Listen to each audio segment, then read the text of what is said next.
There's a man at the restaurant, mid-40s, gray at the temples, lines around his eyes when he smiles at the waitress. She's 26. She leans in when he talks, laughs at things that aren't particularly funny, finds reasons to touch his shoulder when she refills his water. His wife is 38. Watching this happen, again, she tells herself the waitress is just being friendly, professional, good at her job. She's lying to herself. The waitress is actually attracted, to a man 20 years older than her, to someone her own age would call old. And this isn't unusual, this is pattern. This is biology executing code that doesn't care about social expectations or fairness or what women say they want. Age doesn't diminish male attractiveness the way it does female attractiveness. It transforms it, refines it, concentrates it into something that hits differently than youth ever could. Not for all men. This matters. Not for the men who got soft and gave up and let themselves dissolve into middle age like sugar and water, but for the men who didn't. For the men who stayed sharp, who kept their edge, who let age add weight instead of rot. These men become more attractive, measurably, observably, in ways that make younger women respond and older women panic. Watch a 45-year-old man who maintained himself walk into a room. The way younger women look at him isn't nostalgia. It's not reminiscent of anything. It's pure present tense desire. He has something 25-year-old men don't have, can't have, won't have for another 20 years. Gravitas, the weight of accumulated experience, the confidence that comes from surviving things, from building things, from knowing who he is because he's had enough time to find out. Young men are still figuring it out, still performing, still trying on identities like clothes to see what fits. You can see it in how they move, how they talk, the slight desperation underneath everything, the need to prove something to someone, to everyone. Older men who aged well don't have that need anymore. They proved what they needed to prove, or they stopped caring about proving anything. Either way, the performance ends, and what's left is just presence. Solid, undiluted, unapologetic. Women respond to this.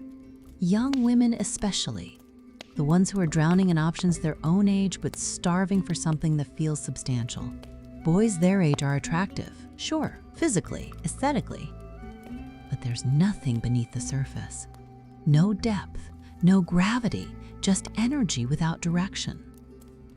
The older man offers something different, not better in every way, just better in the ways that trigger something deeper than visual attraction. He's built something, a career, a reputation, a life that exists independent of her.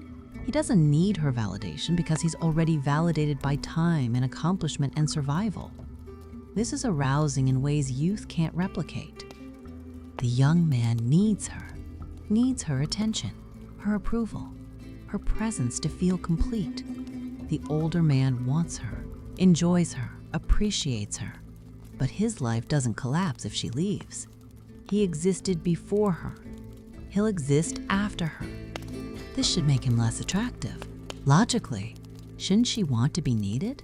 No, she wants to be wanted by someone who doesn't need to want her, by someone whose desire for her is choice, not desperation. The older man's attention feels like a gift. The younger man's attention feels like a demand. Watch how she responds differently, how she works harder for the older man's approval, how she positions herself to be noticed, how she finds reasons to be impressive. With men her own age, she can be lazy. They're so eager, so available, so grateful for any attention. But the older man's attention must be earned, and the having to earn it makes it valuable, makes her want it more. This is status and scarcity combining into something that bypasses her rational mind entirely. He's scarce because he's selective, because he has options, because women across multiple age ranges respond to him. He has status because time verified it, because whatever he built it over decades, because his value isn't theoretical or potential, it's demonstrated, proven, real.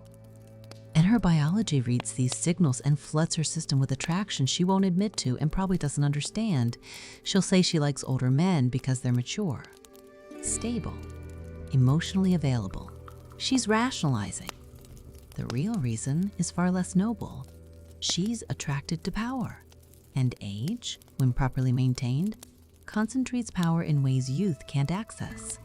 Financial power, social power, the power of not giving a fuck what people think because you've already survived their judgment for decades. The 45-year-old man who maintained his body and his standards isn't trying to impress anyone anymore. He's past that. Beyond that, he knows what he wants. He knows what he won't tolerate. He's developed preferences through experience, not theory. And this clarity is magnetic. Young men don't have clarity. They have enthusiasm, energy, potential. But clarity, real clarity, only comes from living long enough to know what matters and what doesn't. She sees this in how he makes decisions, quickly, confidently, without the endless deliberation of younger men who are still afraid of making wrong choices. He's already made wrong choices, many of them. He survived. Now he just makes choices and deals with whatever comes. This is attractive in ways that make her pulse quicken and her rational mind scramble to explain it with acceptable reasons. Watch her with men her own age versus men 20 years older. The difference in how she presents herself. With younger men, she can be casual, authentic, unfiltered. They'll accept whatever she offers because they're grateful something is being offered. With older men, she curates, edits, becomes the version of herself she thinks he'll find interesting. Not because he demands it, because his presence demands it, because his time feels more valuable, more finite, more worth impressing. Men in their 20s have time to waste, time to spend on long conversations that go nowhere, time to invest in potential. Men in their 40s who aged well don't have time to waste, and won't. Every interaction is evaluated for actual interest, actual chemistry, actual compatibility.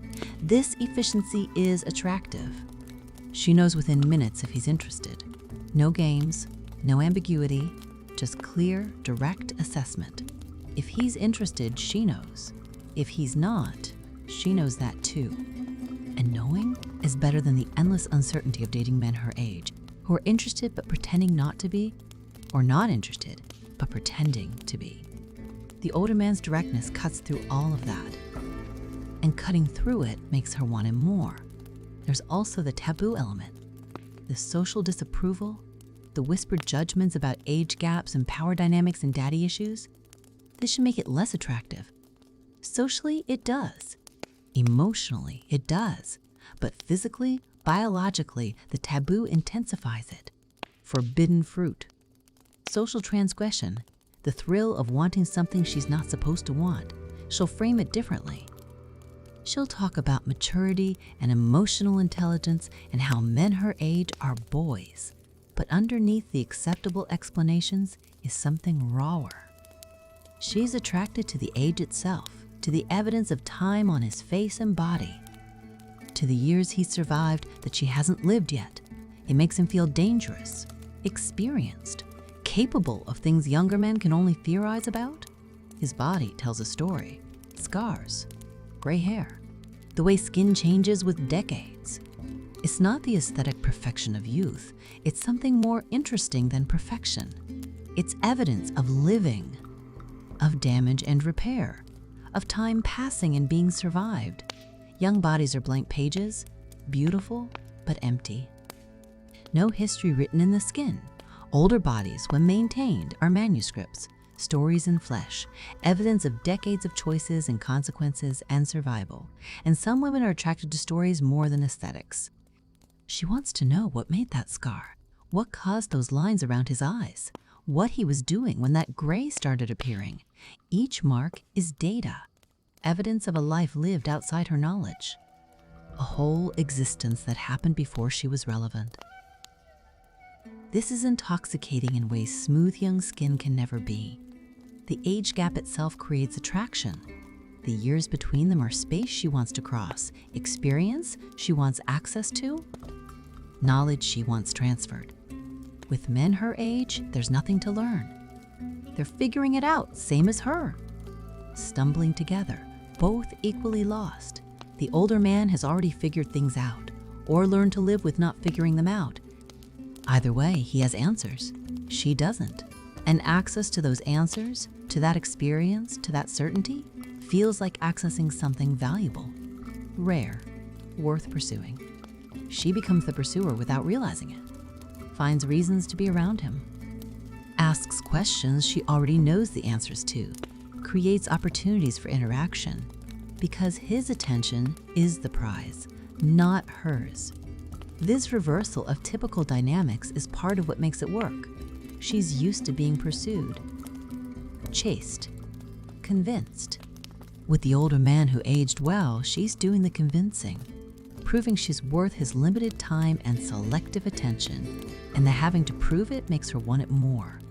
The economics of desire, supply and demand. His attention is scarce. Her need for it increases proportionally. Young men are abundant, available, eager. Their attention is cheap because it's freely given to anyone who shows interest. The older man's attention is expensive, rare, earned. And expensive things are always more desirable than cheap things, regardless of actual value. She knows this. Her rational mind knows this, knows she's responding to scarcity and status and social proof. But her body doesn't care what her mind knows. Her body is responding to signals that predate rational thought by millennia. Older male equals resources, equals stability, equals proven ability to survive and thrive. These equations run in her nervous system whether she agrees with them or not. And the men who age well, who maintain themselves physically and mentally and financially, they become more attractive with each passing year. Not to all women, not to women who need the validation of peers, not to women who care more about social approval than actual desire, but to the women who trust their own attraction more than other people's opinions. The older man becomes increasingly compelling because he offers what young men can't, not youth, not potential, not possibility, but certainty, gravity, the weight of actually existing instead of just promising to exist someday. This is why age makes some men more attractive, not less, not the age itself. But what age does to the men who use it properly, it strips away the performance, the pretense, the desperate need to be seen as valuable, and what's left is just value, real, demonstrated, undeniable, the kind that makes younger women look twice and older women remember why they chose him in the first place, before time showed them what they were choosing.